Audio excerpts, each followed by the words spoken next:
O GP de Mônaco aconteceu ontem mesmo e hoje já tem notícias bizarras falando sobre a possibilidade de uma manipulação no maior GP, ou talvez em um dos mais conhecidos da história da Fórmula 1. O GP de Mônaco, segundo alguns pilotos, realmente foi manipulado nesse ano de 2025. A gente vai falar sobre isso tudo aqui nesse canal, então não esquece de deixar o seu like aqui embaixo, se inscrever também, porque essa situação, sem sombra de dúvidas, também afetou Gabriel Bortoleto, o brasileiro, e até mesmo o Nico Hülkenberg. Eu falei um pouquinho sobre isso ontem, dando a minha opinião, mas coincidentemente a gente também teve vários outros pilotos da Fórmula 1 falando exatamente a mesma coisa. E claro, eu vou trazer a entrevista desses pilotos também nesse vídeo, então assiste ele até o final.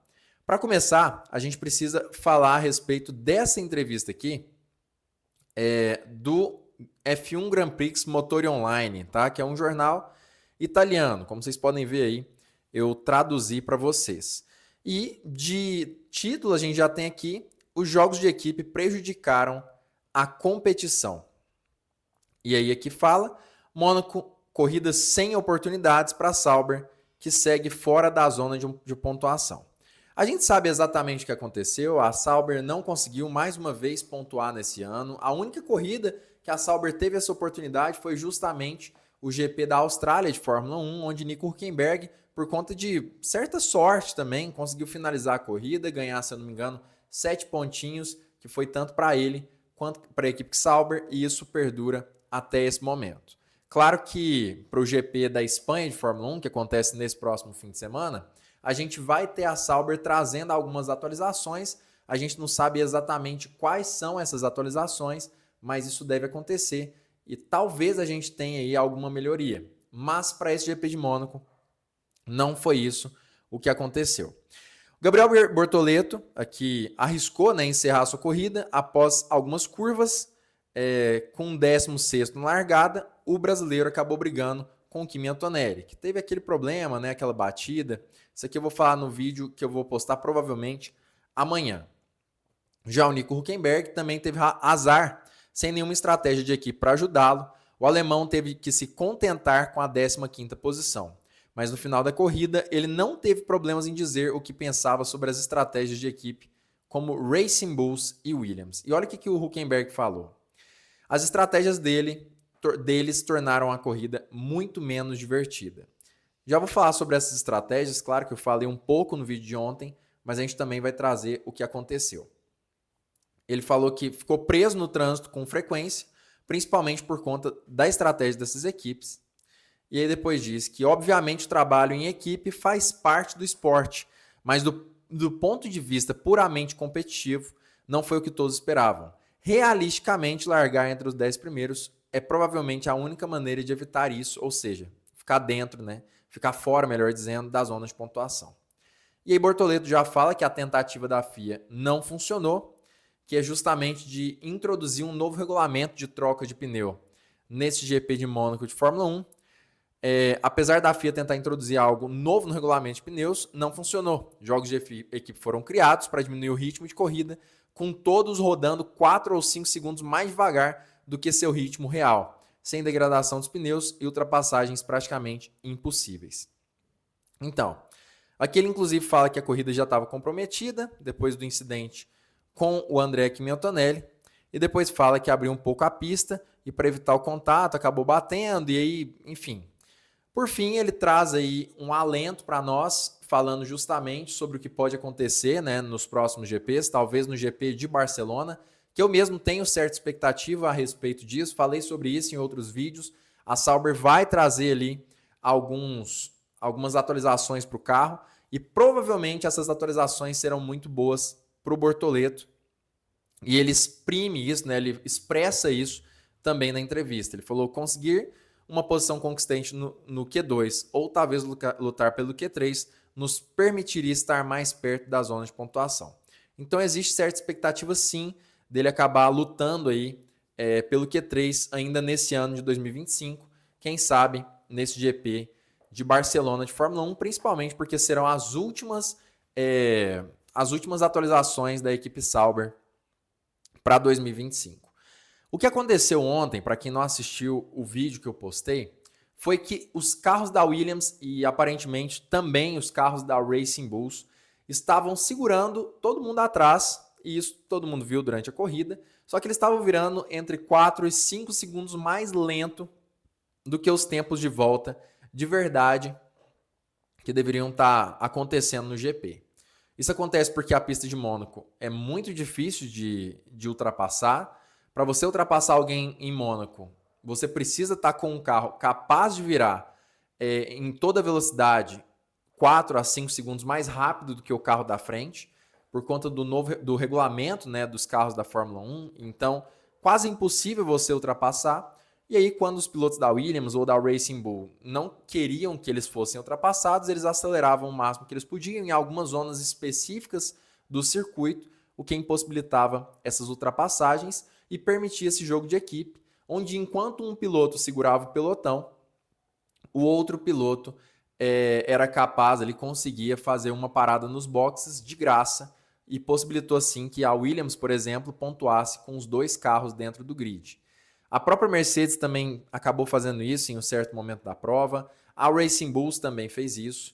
E isso só demonstra que é uma atitude muito antidesportiva e muito questionável. Mas agora, tem uma outra matéria também do Motor Online, o jornal italiano, falando a respeito disso. E da corrida realmente ter sido fraudada, de certa forma, por conta desse tipo de situação.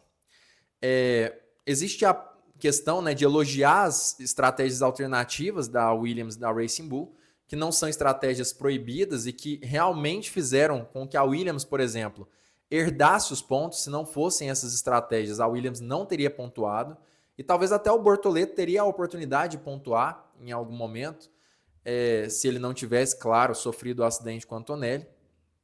Mas aí, falou que a estratégia é muito boa em jogar a impossibilidade de ultrapassagem a ponto de arruinar completamente a corrida das outras equipes. Só que, por outro lado, a gente tem que levar em conta que dar voltas 4 ou 5 segundos mais lentas justamente para atrasar os outros é muito antidesportivo. Isso aqui, eu tenho uma opinião muito séria a respeito disso. Para mim, dentro de qualquer esporte que seja, se um regulamento fala sobre algumas coisas, a gente tem que seguir esse regulamento. Se ele não fala a respeito de algumas coisas, entretanto, você pode fazê-las, só que elas são antidesportivas, na minha opinião, você continua errado. Por mais que você não seja punido, eu entendo que o esporte é o lugar para você ter atitudes esportivas. Seja você o piloto ou seja você a equipe. Então, quando a gente se lembra, por exemplo, do Crashgate que aconteceu lá em Singapura, que tirou inclusive o título do Felipe Massa, de certa forma, a gente percebe que não era uma situação proibida, mas era uma situação tão antidesportiva que o pessoal que estava envolvido foi suspenso da Fórmula 1. Então, a situação que aconteceu ontem em Mônaco, por mais que não seja proibida, e para mim não cabe suspensão, é uma situação extremamente antidesportiva e que deveria ter as punições devidas. Não como Crashgate, claro, mas talvez com uma desqualificação. E a gente tem formas dentro do regulamento de desqualificar esse tipo de coisa. Por quê? Porque se um piloto está andando 4 ou 5 segundos acima do tempo da pista, a gente tem uma situação de risco e pilotagem realmente arriscada, vamos dizer assim. Eu não me lembro agora exatamente o termo. Então, o piloto que estiver fazendo isso pode ser desqualificado. Pilotagem perigosa. Por conta disso, colocar em perigo os outros pilotos que estão dentro do grid por estar muito mais lento. Enquanto os ponteiros estavam andando 5 segundos abaixo e ultrapassando ali os retardatários, eles estavam 5 segundos mais lentos. Então isso é muito perigoso. É uma diferença 3 vezes maior do que o pneu mais duro para o pneu mais macio que tinha disponível ali no GP de Mônaco. Então, para mim, caberia sim punição. E, enfim, vamos continuar aqui. Carlos Sainz falou exatamente isso. Não é assim que queremos correr. E depois ele acha. E acho que a maneira como nós, como outras equipes, conseguimos manter o ritmo e abrir lacunas não deve representar o que o GP de Mônaco representa. A equipe trabalhou bem, mas entendo a frustração dos carros atrás de nós. Nós fomos vítimas da situação. O que eu discordo. Para mim, um piloto e também uma equipe tem que bater o pé para que isso não aconteça. Os riscos são altos, a equipe não vai ser conivente, pode te ferrar, sim. Mas imagina o quanto você ganha sendo justo dentro de uma competição e esportivo de forma verdadeira. Você ganha muito mais do que isso. Enfim, o Sainz continuou falando e o que é interessante é que ele disse assim: gosto de experimentar, mas dessa vez não deu certo. Não dá para manipular uma corrida assim. Falando justamente sobre a ideia da Fórmula 1 de colocar 2 paradas obrigatórias, que para ele foi justamente uma manipulação na corrida.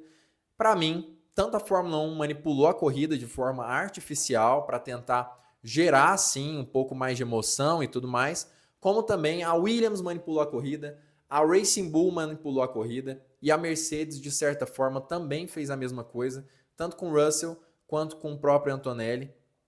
Para mim, equipes que deveriam ser punidas por conta dessa situação, mas como todo mundo fez, não vai gerar punição. O Albon falou a mesma coisa: não é assim que Carlos e eu queremos correr, foi uma corrida tática e tivemos que nos adaptar. Como já disse, discordo. Novamente, o Norris também foi contra, disse que a Fórmula 1 deve ficar longe de corridas construídas artificialmente, e aí falando mais sobre a questão lá da parada nos boxes e tudo mais, e ele também disse que a Fórmula 1 tem que ser meritocrático, então vence quem se classifica melhor, quem corre melhor, enfim. A questão e aí eu gostei bastante do comentário aqui do Motor Online, é que a verdade é que é muito difícil a gente conseguir consertar o GP de Mônaco. Por quê? A pista é muito estreita, os carros são muito grandes, tanto em largura quanto em comprimento, então ultrapassagens muito dificilmente podem ser feitas. E no ano que vem, em 2026, por mais que a gente vai ter uma mudança completa no regulamento da Fórmula 1, a gente vai provavelmente continuar tendo os mesmos problemas. Por quê? Porque por mais que os carros sejam um pouco menores, não vão ser menores o suficiente para gerar mais ultrapassagens. Então, na minha opinião, assim, aqui ele trouxe também outras possibilidades, ele falou aqui, eu não vou voltar a esse conteúdo, porque senão o vídeo vai prolongar muito, mas ele fala sobre a possibilidade de Mônaco ser uma corrida onde a gente tem que aceitar que o dia mais emocionante é o sábado, é a qualificação, que eu acho bem legal mesmo, é muito bom ver a qualificação em Mônaco, todo mundo muito rápido. Mas na minha opinião, talvez a gente precisaria rever o regulamento dos carros especificamente para Mônaco ou mudar o traçado.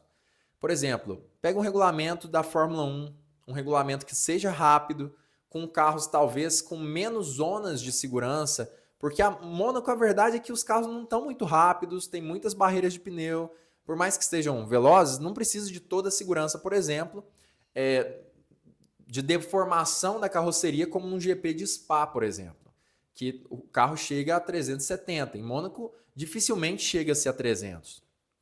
Então, poderia diminuir aquela carroceria que protege o piloto, o cockpit, para Mônaco. A gente poderia deixar os carros mais finos, menos longos, um motor, quem sabe, um pouco menor também, não precisa ter toda essa potência, talvez, porque o carro vai estar mais leve também, e um regulamento específico para Mônaco, que poderia durar 40 anos, por exemplo, 30 anos, com carros podendo ultrapassar. Só para Mônaco. Essa é uma possibilidade que geraria custos gigantescos, custos enormes, é impossível isso acontecer, ou mudar o traçado de Mônaco, que eu também acho difícil.